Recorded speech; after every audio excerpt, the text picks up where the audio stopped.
আমি খাটে বসে কান্না করছি। মারুফ দাঁড়িয়ে ভাবছে তার অন্যায়ের শাস্তি পেতে হবে তাকে। আমাকে কিছু না বলে মারুফ বারান্দায় ছুটে যায়। সেটাকে বারান্দা না বলে ছোটখাটো একটা ছাদ বলা যায়। ফুলের টব দিয়ে পরিপাটি করে সাজানো। পাশে চেয়ার টেবিল রাখা আছে বসার জন্য। আমি মারুফকে যেতে দেখেও কিছু বললাম না। চুপচাপ বসে চোখের পানি ফেলছি। হঠাৎ মারুফ ছাদের রেলিংয়ে উঠে ঝাঁপ দেয় নিচে। আমার চোখের সামনেই ঘটনাটা ঘটে গেল। আমি কিছু বলার বা করার সুযোগও পেলাম না। ছুটে এসে যে ধরবো সেই সুযোগটাও পেলাম না। বুকের ভেতরটা ধড়াস করে উঠল। আমি কল্পনাও করিনি এমন কিছু হবে। তাড়াতাড়ি নিচে ছুটে গেলাম। ওইদিকে বাগানে তখন ফুল গাছে পানি দিচ্ছে মালি। হঠাৎ কিছু পড়ার শব্দ পায়। এগিয়ে এসে দেখে মারুফ উবু হয়ে পড়ে আছে। মাথা ফেটে রক্ত ভেসে যাচ্ছে। মারুফের কোনো হেলদোল নেই। বেঁচে আছে না মরে গেছে বোঝা যাচ্ছে না। সে কি করবে বুঝতে না পেরে চেঁচাতে লাগলো। মালির চিৎকার শুনে আমার শ্বশুর শাশুড়ি বেরিয়ে আসে।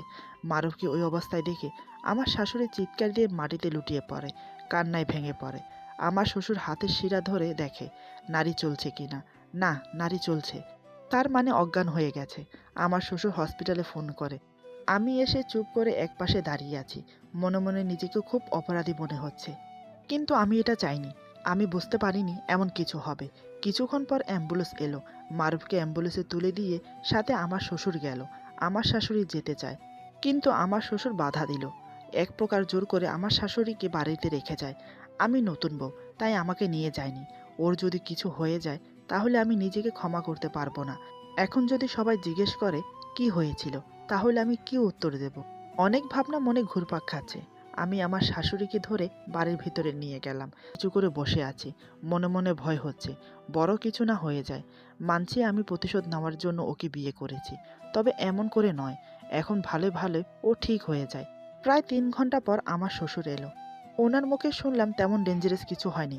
মাথা ফেটে গেছে আর বাম হাত ভেঙে গেছে। আর সামান্য সামান্য ইনজুরি হয়েছে শরীরের কয়েক জায়গায়। আমার শ্বশুর বলে, কিন্তু আমি এটা বুঝতে পারছি না মারুফ ছাদ থেকে পড়ে গেল কিভাবে। আরও অনেক কথা বলল। আমি চুপচাপ দাঁড়িয়ে আছি, কোনো উত্তর করলাম না। এমন ভাব করলাম যাতে আমি কিছু জানি না, কারণ আমার কাছে কোনো উত্তর নেই। যে কারণে এই ঘটনা সেটা আমি উল্লেখ করতে চাই না। তবে শ্বশুরের কথা শুনে স্বস্তির নিঃশ্বাস ফেললাম। যাই হোক, বেঁচে তো আছে। 2 দিন হসপিটালে রেখে বাড়িতে নিয়ে আসে। ওকে দেখাশোনার দায়িত্ব আমার উপরে পড়ে, কারণ আমি ওর স্ত্রী তাই। কিন্তু এটা কেউ জানে না আমরা স্বামী স্ত্রী হলেও আমাদের মাঝে এখনও সেই সম্পর্কটা গড়ে ওঠেনি। এদিকে আমার শ্বশুর শাশুড়ি সবাই জিজ্ঞেস করলো কিভাবে পড়ে গেল ছাদ থেকে। মারুফ বলে, বুঝতে পারিনি। রেলিংয়ের উপরে উঠতেই পা পিছলে পড়ে গেছি। সত্যি কথাটা সবার কাছ থেকে চেপে গেল। সারাদিন আত্মীয় স্বজন সবাই এসে দেখে গেল, তাই আমার সাথে তেমন কথা বলতে পারিনি। রাতে বসে স্যুপ খাইয়ে দিচ্ছি। মারুফ আমার চোখের দিকে তাকিয়ে আছে। আমি চুপচাপ স্যুপ খাইয়ে মেডিসিন খেতে দিলাম। মারুফ একটা কথাও বলছে না। আমি মনে মনে ভাবছি, যাকে ঘৃণা করি তার সেবা আমাকেই করতে হচ্ছে। কি ভাগ্য আমার। এদিকে মারুফ আমাকে কিছু বলতে চায়, কিন্তু কিভাবে শুরু করবে ভেবে পাচ্ছে না। আমি জিজ্ঞেস করলাম, তোমার কিছু লাগবে? মারুফ বলে না।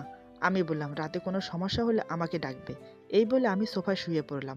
মারুফ অসুস্থ, তাই ওকে খাটে থাকতে হচ্ছে। তা না হলে সোফাতে ঘুমাতে দিতাম। মারুফ দেখে আমি সোফায় শুয়ে পড়েছি। তা দেখে মারুফ বলে, সরি, আমাকে ক্ষমা করে দাও। সত্যিই আমি জেনে শুনে তোমার কোনো ক্ষতি করিনি। যেটা হয়েছে সেটা আমার অজান্তেই হয়ে গেছে। আমি নেশাকৃত ছিলাম। প্লিজ আমাকে ক্ষমা করে দাও। দেখো, আমি নিজেকে শাস্তি দিতেই ছাদ থেকে নিচে ঝাঁপ দিয়েছি, কিন্তু মরণ কেন হলো না জানি না। আমি বললাম, একতলা থেকে পড়লে কেউ মারা যায় না, শুধু হাত পা ভাঙে। মারুফ বলে, তাই বুঝি? তাহলে তুমি চাও আমি মারা যাই? আমি বললাম, আমি কি এই কথা একবারও বলেছি? আমি কি বলেছি তুমি ছাদ? প্রথম ওকে এত কাছ থেকে ভালো করে দেখছি। সত্যি আলাদা একটা মায়া কাজ করে ওর মুখ জুড়ে। এই মানুষটা একদিন আমার সর্বনাশ করেছিল। আল্লাহর কি হুকুম, এখন আমি তার স্ত্রী হয়ে তার কাছে এসেছি। নিজের অপরাধের শাস্তি পেতে নিজেই ছাদ থেকে লাফ দিয়েছিল, আবার ক্ষমাও চাইল। সত্যি অদ্ভুত। না, এত সহজে ওর মায়া জড়ালে চলবে না। আমি যে কষ্ট পেয়েছি সেটা ওকে হাড়ে হাড়ে বোঝাতে হবে। এইসব ভাবছি ওর মুখের দিকে তাকিয়ে থেকে। হঠাৎ ওর ঘুম ভেঙে গেল। দেখে আমি সামনে দাঁড়িয়ে আছি। এদিকে ওর ঘুম ভাঙতে আমি সরে যেতে চাইলাম, কিন্তু পারলাম না। তার আগেই মারুফ আমার হাত ধরে ফেলে। আমি বললাম, কি করছো? হাত ছাড়ো। মারুফ বলে, কেন ছাড়বো? তোমার হাত ধরার অধিকার আমার আছে। আগে এটা বলো, আমার দিকে তাকিয়ে কি দেখছিলে? আমি বললাম, তেমন কিছু না, তোমার মাথার বেন্দেজটা ঠিক আছে কিনা সেটা দেখছিলাম। মারুফ বলে, মিথ্যে বলছো। তুমি চুপি চুপি আমাকে দেখছিলে। কি, তাই তো? আমি বললাম, কেন? তোমাকে দেখব কেন?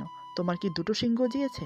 মারুফ বলে, শিং গজালে যে দেখতে হবে এমনটা কিন্তু নয়, তুমি আমাকে দেখছিলে, আমি জানি। না স্বীকার করলে বলার কিছু নেই। আমি বললাম, কিছু বলতে হবে না, এখন দয়া করে হাত ছাড়ো। সেই কখন থেকে হাত ঘষে যাচ্ছ, একটু পরে আগুন না ধরে যায়। এই কথা শুনে মারুফ হেসে বলে, তোমার কথা শুনে হাসি পায়। আমি বললাম, আমি হাসির কিছু বলিনি, যা সত্যি তাই বলছি। এই বলে হাত ছাড়িয়ে নিলাম। মারুফ তখনও মুচকি মুচকি হাসছে। আমি বললাম, ফ্রেশ হয়ে নাও, আমি তোমার জন্য নাস্তা নিয়ে আসছি। এই বলে নিচে চলে গেলাম। কিছুক্ষণ পর ওর জন্য নাস্তা নিয়ে এলাম। ততক্ষণে ও ফ্রেশ হয়ে নিয়েছে। মারুফ আমাকে বলে, তুমি আমাকে ঘৃণা করো, তোমার ব্যবহারে তাই বোঝা যায়, কিন্তু তারপরও আমার সেবা করছো। এতটুকু ত্রুটি রাখো না আমার যত্নে, কাল থেকে দেখছি আমার সব কিছুর খেয়াল রাখছো। এমনটা কেন, জানতে পারি? আমি বললাম, বিয়ের আগে ছিলাম মিস, আর এখন বিয়ের পরে হয়েছি মিসেস। তার জন্য আর কি, দায়িত্ব ঘাড়ে পড়েছে, তাই পালন করতে হচ্ছে। আমার কথা শুনে মারুফের মুখটা কালো হয়ে গেল। গম্ভীর সুরে বলে, তার মানে আমি তোমার কাছে বোঝা? আমি বললাম, আমি কখন সেটা বললাম? আমি তো কিছুই বললাম না। মারুফ বলে, তোমার কথা তাই বোঝা যায়। আমি বললাম, বেশি বোঝা ভালো না, এখন চুপচাপ নাস্তা খেয়ে নাও। মারুফ বলে, আমাকে কষ্ট দিয়ে তুমি সুখ পাও, তাই না? আমি বললাম, শুধু সুখ নয়, অনেক আনন্দ পাই, যেটা তুমি বোঝো।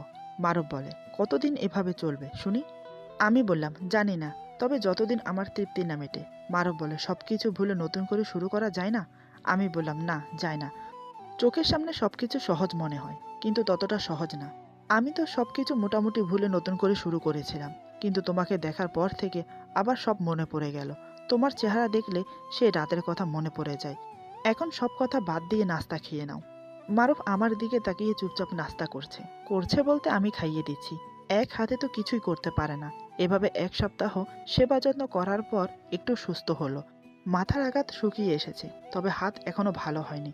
1 মাস পর ব্যান্ডেজ চেঞ্জ করবে, তার জন্য অফিসেও যেতে পারছে না। তাই বাড়িতে ম্যানেজারকে ডেকে অফিসের সম্পূর্ণ কাজ করানো হচ্ছে। মারুফ বসে থেকে সব বলে দেয়। এদিকে আমাদের দুজনের মান অভিমান চলতেই থাকে। আজ প্রায় 3 মাস হয়ে গেল আমাদের বিয়ে হয়েছে। মারুফ এখন সম্পূর্ণ সুস্থ, তাই আজ অফিসে গেছে। কিন্তু এই 3 মাসে আমাদের মাঝে কোনো সম্পর্ক গড়ে ওঠেনি। মারুফ অফিসে চলে যাওয়ার পর শাশুড়ি মার সাথে বসে আছি।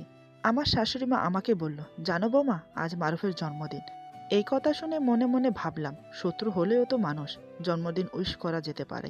আমি বললাম, আমি তো জানতাম না মা, এখন তো অফিসে চলে গেছে। শাশুড়ি মা বলল, অফিসে চলে গেছে ভালোই তো, এই সুযোগে তুমি আয়োজন করে ফেলো। হারুকে দিয়ে যা যা লাগবে আনিয়ে নাও। হারু এই বাড়ির কাজের লোক, বয়স 40 হবে, আমাকে মেয়ের মতো স্নেহ করে। আমার শাশুড়ি বলে, তুমি একটা লিস্ট লিখে দাও, আমি আনিয়ে দিচ্ছি সব। শাশুড়ির কথা মতো একটা লিস্ট লিখে শাশুড়ির হাতে দিলাম। সেই অনুযায়ী সব কিছু আনিয়ে দিল। মারও ফিরবে রাত 8টায়, তার আগেই ঘর সাজানো হয়ে গেছে। আমার শাশুড়ি নীল রঙের শাড়ি দিয়ে বলে, এই শাড়িটা পরে রেডি হয়ে নাও, এই শাড়িতে তোমাকে খুব মানাবে। কিন্তু আমার কোনো ইচ্ছে নেই সাজগোজ করার। তবে শাশুড়ি বলে কথা, তাই মুখের উপরে কিছু বলতে পারছি না। চুপচাপ শাড়িটা পরে রেডি হয়ে নিলাম। রাতের দিকে আমি, আমার শ্বশুর শাশুড়ি, বাড়ির সব কাজের লোক ওয়েট করছি ওর জন্য। শাশুড়ি মা ফুলের তোড়া হাতে দিয়ে বলে, তুমি আগে গিয়ে দাঁড়াও। আমি বললাম, আমি কেন মা, আমি চাই আপনি দাঁড়ান। কিন্তু আমার শাশুড়ি জোর করে আমাকে দাঁড় করিয়ে দিল। 8টার দিকে মারুফ বাড়ি ফিরে। লাইট অফ করে সবাই ড্রয়িং রুমের দরজার সামনে দাঁড়িয়ে আছি। মারুফ দরজা খুলে ঘরে প্রবেশ করতেই দেখে সারা ঘর অন্ধকার। মারুফ বলে, কি ব্যাপার, বাড়ির সবাই কোথায় গেল, ঘর অন্ধকার কেন? এইসব বলতে বলতে আমার সামনে এসে দাঁড়ায়। অন্ধকারে কিছু দেখা যাচ্ছে না। হঠাৎ হারু কাকা লাইট অন করে। আমি মারুফকে সামনে দেখে ভূত দেখার মতো চমকে উঠে পিছোতে যাই। ঠিক তখনই শাড়িতে পা আটকে গিয়ে পড়ে যাব, তার আগেই মারুফ আমাকে জড়িয়ে ধরে। আমিও কিছুক্ষণের জন্য স্তব্ধ হয়ে যাই। মারুফ আমার দিকে অপলক দৃষ্টিতে তাকিয়ে আছে। ওর চোখ সরার নামই নিচ্ছে না। আমাদের এই অবস্থায় দেখে সবাই মিটিমিটি হাসছে। আমার সম্বিত ফিরতে সরে দাঁড়িয়ে বলি, হ্যাপি বার্থডে। এই বলে ফুলের তোড়া হাতে দিয়ে সবার পিছনে গিয়ে দাঁড়াই। আসলে আমার লজ্জা করছিল ওখানে দাঁড়াতে। সবার সামনে এমনটা হবে ভাবতে পারিনি। তারপর সবাই মারুফকে উইশ করে। এক সময় কেক কাটা হলো। প্রথমে কেক খাওয়ালো আমার শ্বশুর শাশুড়িকে, তারপর আমাকে খাওয়াতে আসে। আমি আপত্তি জানাই। মারুফ ফিসফিস করে বলে, কেকটা খেয়ে নাও, তা না হলে সবাই খারাপ ভাববে। আমি আর কিছু বললাম না। ওর হাত থেকে কেকটা খেয়ে নিলাম। কিন্তু আমার জন্মদিনের আয়োজন করেছো, আবার আমার জন্য সুন্দর করে সেজেছো, বুঝলাম না কিছু। আমি বললাম, আমি কিছুই করিনি, যা করেছে সব মা করেছে। ইভেন আমি জানতাম না আজ তোমার বার্থডে। মারুফ বলে, তাহলে ধন্যবাদ মাকে জানানো দরকার। তার জন্য তোমাকে আজকে এতটা কাছে পেয়েছি। আমি বললাম, এতে খুশি হওয়ার কিছু নেই, এটা একটা অ্যাক্সিডেন্ট ছিল। মারুফ বলে, ৩ মাস হয়ে গেল আমাদের বিয়ে হয়েছে, কিন্তু আমি তোমাকে এখনো ছুঁয়ে দেখতে পারিনি। আজ প্রথম তোমাকে জড়িয়ে ধরেছি, সেটা আমার জন্য কতটা যে আনন্দ তুমি বুঝবে না। আমি বললাম, এর আগে যে শুধু ছুঁয়ে নয় সব কিছু করেছো, তার বেলায়? এই কথা শুনে মারুফ খুব রেগে গেল। সোফা থেকে লাফিয়ে উঠে বলে, এক কথা কেন বারবার বলো, যেটা আমি মনে করতে পারছি না? দয়া করে এই কথাটা আর দ্বিতীয়বার বলো না। আমি ওই ধরনের ছেলে না। যদি খারাপ ছেলে হতাম তাহলে তোমার অনুমতির জন্য বসে থাকতাম না, জোর করে নিজের চাহিদা মিটিয়ে নিতাম। এরপর ছুটে এসে আমার হাতের বাজু ধরে মুখের সামনে মুখ এনে বলে, ভালোবাসি তোমাকে, বড্ড ভালোবাসি, কিন্তু তোমার চোখে সেটা পড়ছে না। প্রতিটা মুহূর্ত যে কতটা কষ্ট পাচ্ছি সেটা তুমি অনুভব করতে পারছো না। মানুষ মাত্রাই ভুল হয়। আমার ভুলের জন্য ৩ মাস ধরে ক্ষমা চেয়ে আসছি, কিন্তু তুমি ক্ষমা তো দূর, তোমার মাঝে এতটুকু অনুশোচনা পর্যন্ত হয়নি। আমি ভুল করে ক্ষমা চাইছি, কিন্তু তুমি আমাকে প্রতিনিয়ত কষ্ট দিয়ে যে ভুলটা করছো, তার জন্য তুমি কয়বার ক্ষমা চেয়েছো? যখন আমি তোমাকে ধর্ষণ করেছি তখন তুমি সব ভুলে নতুন করে শুরু করছিলে, তাহলে এখন কেন পারছো না সব ভুলে নতুন করে শুরু করতে? আমি কি এতটাই বাজে? আমি কি তোমার স্বামী হওয়ার অযোগ্য? বলো, চুপ করে আছো কেন? এই প্রথম মারুফ আমার সাথে জোর গলায় কথা বলল। ওর কথা শুনতে শুনতে আমার চোখ দিয়ে পানি গড়িয়ে পড়ছে, কিন্তু আমি কোনো কথা বলতে পারছি না। জানি না কি হলো আমার। আমাকে কাঁদতে দেখে মারুফ বলে, কাঁদছো কেন? আমি কি তোমাকে মেরেছি? ব্যাস একটু জোরে কথা বলেছি, তাতেই চোখের পানি? ঠিক আছে, সরি, আর কখনো এমন করে বলবো না। এই কানে ধরছি, এবারের মতো মাফ করে দাও। চলো ঘুমাবে। এই বলে আমার হাত ধরে উঠিয়ে বিছানায় শুইয়ে দিল। মারুফ বলে, আমি মাথায় হাত বুলিয়ে দিচ্ছি, তুমি ঘুমাও, বিশ্বাস রাখো, কিচ্ছু করব না। এই বলে আমার পাশে বসে আমার মাথায় হাত বুলিয়ে দেয়, আর একটা হাত দিয়ে আমার একটা হাত ধরে আছে। আজ নিজেকে খুব একা মনে হচ্ছে, তাই মারুফের হাত খুব শক্ত করে ধরে আছি। চোখ বন্ধ করে কান্না করছি। মারুফ আমার চোখের পানি মুছে দিয়ে বলে, কেন কান্না করছো? বললাম তো সরি, আসলে আমার উচিত হয়নি তোমার সাথে এভাবে কথা বলা। কিন্তু তুমি বারবার একই কথা বলো কেন? বিশ্বাস করো আমাকে, সত্যি আমি জেনে শুনে কিচ্ছু করিনি। এভাবে আমাকে অনেক বোঝায়। একসময় আমি ঘুমিয়ে পড়ি। মারুফ আমার কপালে চুমো খেয়ে সোফায় গিয়ে শুয়ে পড়ে।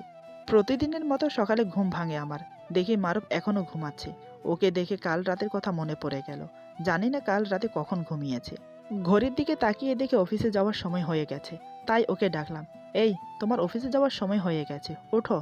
আমার কথা শুনে মারুফ চোখ খুলে দেখে আমার হাত ধরে টান মেরে বুকে জড়িয়ে ধরে। আমি বললাম, কি করছো তুমি? ছাড়ো বলছি। মারুফ বলে, আর পারছি না ছাড়তে, এবার অন্তত না করো না। আমি বললাম, দেখো, এটা কিন্তু ঠিক হচ্ছে না, ছাড়ো বলছি। মারুফ বলে, নিজেকে ছাড়িয়ে নিতে পারলে ছাড়িয়ে নাও, আমি কিন্তু ছাড়বো না। আমি নিজেকে ছাড়ানোর চেষ্টা করলাম, কিন্তু মারুফের বাঁধন থেকে নিজেকে মুক্ত করতে পারলাম না। আমি বললাম, সকাল সকাল কি শুরু করেছো? তুমি কি জেগে জেগে স্বপ্ন দেখছো? মারুফ বলে, নিজের বউকে জড়িয়ে ধরতে জেগে জেগে স্বপ্ন দেখতে হয় না। আমি বাস্তবেই তোমাকে জড়িয়ে ধরেছি, তাহলে শুধু শুধু স্বপ্ন দেখতে যাব কেন? আমি বললাম, আমি কিন্তু অনুমতি দেইনি। মারুফ বলে, ৩ মাস ধরে অনুমতির জন্য ওয়েট করছি, তুমি তো দিচ্ছ না, তাই নিজেরটা নিজে আদায় করে নেব। আমি বললাম, ছাড়ো বলছি, কেউ দেখে ফেলবে। মারুফ বলে, দরজা লক, রুমে তুমি আর আমি, তাই কেউ দেখার প্রশ্নই আসে না। আমি বললাম, আমার কিন্তু লাগছে। এই কথা শুনে মারুফ আমাকে ছেড়ে দেয়। এদিকে আমি ছাড়া পেয়ে বাঁচলাম। আমি দাঁড়িয়ে আছি, মারুফ এসে পিছন থেকে আবার জড়িয়ে ধরে।